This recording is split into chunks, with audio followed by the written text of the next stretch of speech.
Heyo, you're listening to Edge Coach Quip, featuring our very own Edge coaches and community, dropping knowledge nuggets to fuel your day. Hello, and welcome to Coach Quip. This is episode 103. I'm Coach Chris. I'm Coach Robyn, and today we're talking about cheap and easy recovery, because it doesn't have to be fancy. No, and we love cheap. We love easy, even more than cheap, and this is perfect, especially right now. So let's start us off by talking about what is recovery. So recovery is restoring your body to its kind of natural state by repairing the damage that has been done over the course of your training. We talked about overtraining and under-recovering in our last episode, so this is perfect timing to get you on par with ways that you can either dig out of that overtraining hole or, hopefully, make sure that you don't go into a state of overtraining by under-recovering. So studies have shown that proper recovery is just as important as the workout itself in making sure that you are seeing the results of your training and preventing injuries, because fitness only actualizes through the recovery phase. Yes, so we will continue to say that the only way that you can see your gains is by recovering from the work that you have done. And we've talked about some of the common recovery tools that we have access to. We've actually done an episode on compression boots, episode are being used right now. We've got some folks actively recovering in the other room. So compression boots, we talked about all the ins and outs of compression boots and how to use them in episode 87, if you want more information on that. We've talked about ice baths and how ice baths can reduce inflammation and soothe sore muscles. I think that's a common one that a lot of runners, particularly marathon training runners, think about because there is that image of soaking in the ice cold tub afterwards. And then legs up the wall, one of our favorites that is also cheap and easy, was mentioned in our 5-minute recovery tips from Coach Fran.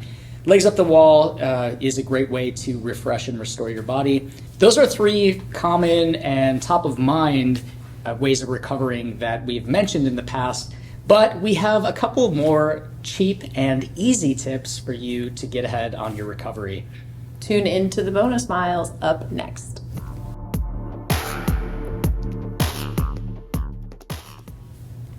All right, first up, refueling after training. I loved the episode with Coach J. Rowe talking about nutrition. That was episode 99. She said it best when she said, when you finish, your muscles and your tendons and your ligaments, your body is hungry. It is ready to receive food. Give it food, right? Especially after hard and especially after long. So post-training, your meal should include both lean protein and complex carbohydrates, ideally eaten within 30 minutes to up to 2 hours. I say the closer you can get to that 30 minutes, the better. So pre-plan it. It is going to be one of the best ways that you can start to rebuild and recover right after training and racing. Remember, this also includes hydration. So chances are, it's like 90 something out right now. I'm still hot from my run this afternoon. We know that we're probably behind on hydration when we stop training or racing, right?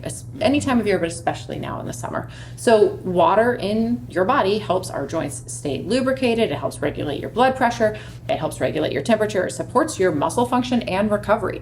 Happy muscles are hydrated muscles, right? So making sure that you are putting in the water that you replace as well, starting with that same 30 minutes plus interval, is going to make sure that you have proper levels of hydration and that you can recover properly. And it's really no extra money. You're going to be eating and drinking anyway.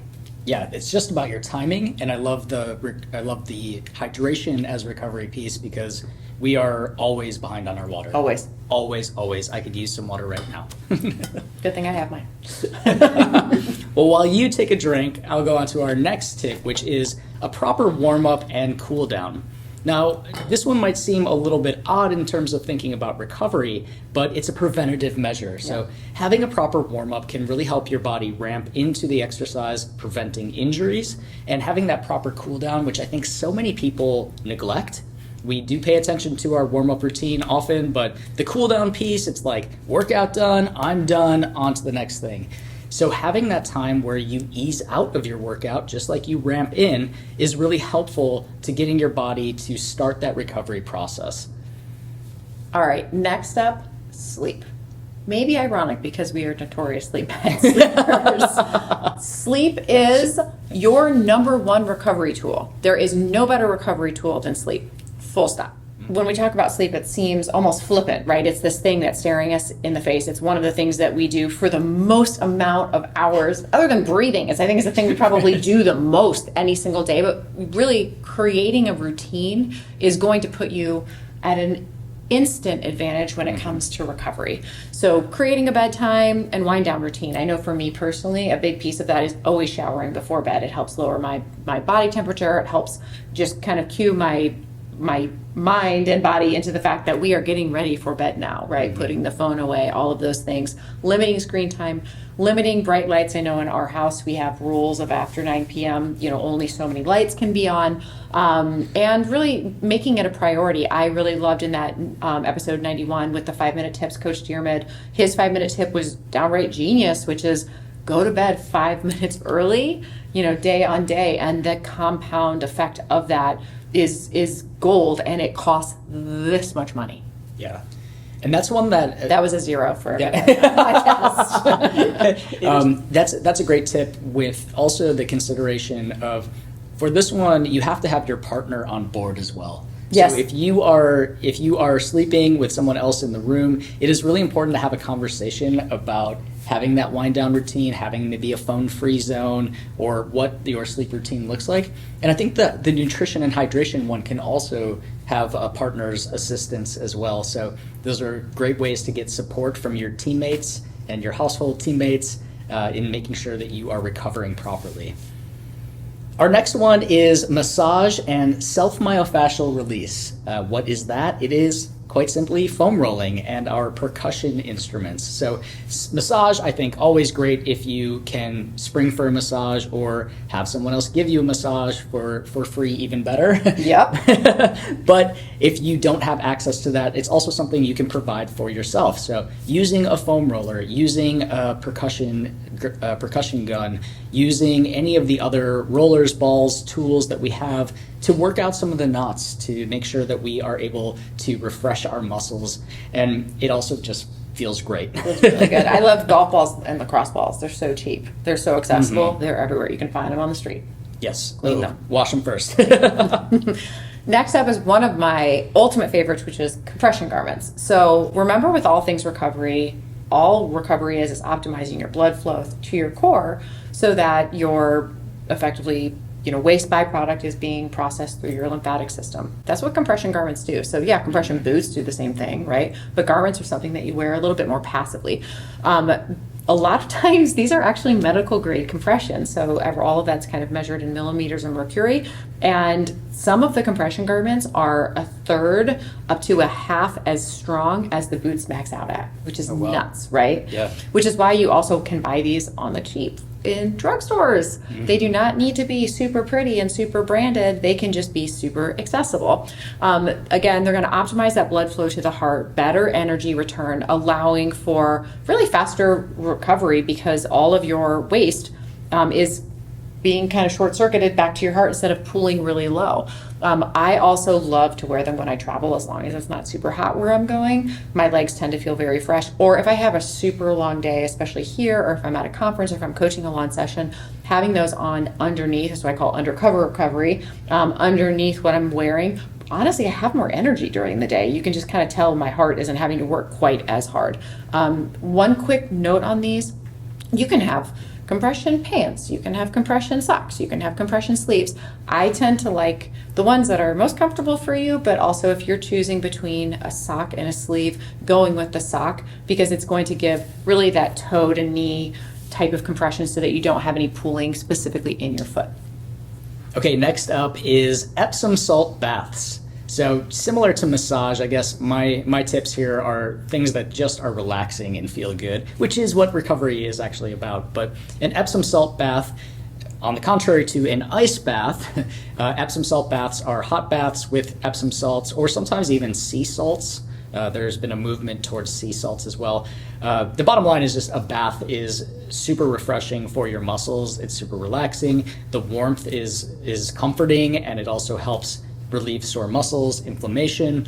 There are a lot of other benefits that are believed to come with Epsom salts. We are not doctors, and this is not it's not a medical podcast. Not a medical podcast, but people say that it can be helpful in fighting colds, releasing toxins from the body, helping with a hangover, which I thought was interesting, helping constipation, and increasing energy. We can't attest to those benefits, but in terms of recovering from your training and your racing, it can be really helpful to relax sore muscles, and it just feels good.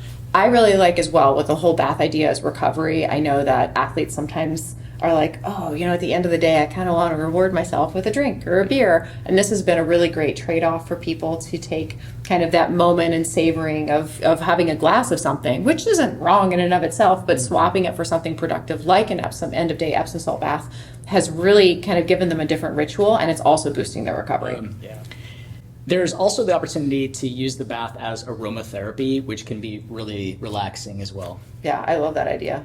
I mean, why not? You're already in there. You might as well make it smell good. All right, last up is cross-training. And this is one especially that runners forget about because they're just very linear and stuck on doing the one thing. But doing light activity can really help kind of flush your system, right? If, again, the job of recovery is to increase the rate of return of blood and waste to your core. So raising your heart rate a little bit is going to be helpful. I especially love non-weight bearing ones like swimming and biking and rowing, where you're not, especially if your normal sport does require a lot of lower body. It alleviates the weight so that you can get all the benefits of the flush and the turnover without really taxing those muscle groups. Other ones that you can do, which I love, are walking, especially if it's beautiful outside, just getting that nice mental refresh too. Gentle stretching, definitely yoga, especially if you know that has really helped. It is really going to help layer in and boost that recovery. In addition, it just helps us use different muscle patterns that we maybe haven't used in the past, especially if our primary sport is running. So thinking about what those are and how to use them productively so that we can help flush the system is only going to help. And guess what? It usually doesn't cost anything. Going for a walk costs nothing. That's right. I love these because they are cheap and easy, but also they kind of trend towards relaxing. Yep. And that there's something to be said about that. So by relaxing, by taking time to decompress, that can also help boost recovery. I mean, that obviously happens with sleep, but the bath, the massage, the self-myofascial release, all of that can be things that help you reset. A nice walk, some yoga, taking that time to stop moving 100 miles an hour and just relax.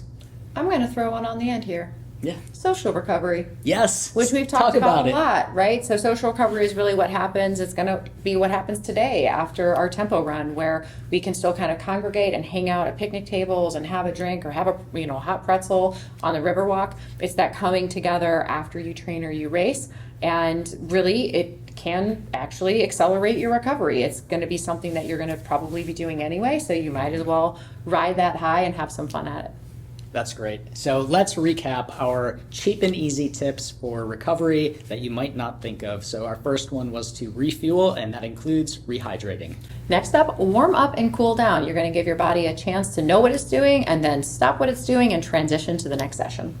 Next tip is to sleep more. And massage or self-myofascial release, you have the tools, just use them. Tip number 5, compression garments. Take advantage of those socks, sleeves, and pants. Tip number 6, Epsom salt baths. We know that we need a moment. Create one. Throw in some good aromas while you're out there. Number 7, cross-train. Move your body in some other way than your normal training routine. And number 8, social recovery. Get together and ride the high. Total money spent? $0. $0. I'm down with that. I know, totally. Tag us in your cheap and easy recovery. We want to see it happening. Chances are we're going to be doing the same thing. See you next time. Later. Thanks for listening to Coach Quip. Original music performed by Ment. Follow us online on Instagram, Facebook, and Twitter at Edge Athlete Lounge. Our podcast lives in the blog section of our website. Don't forget to subscribe, rate, and review this podcast, and you can check out the show notes for additional ways to contact us. Ready, set, onward we go.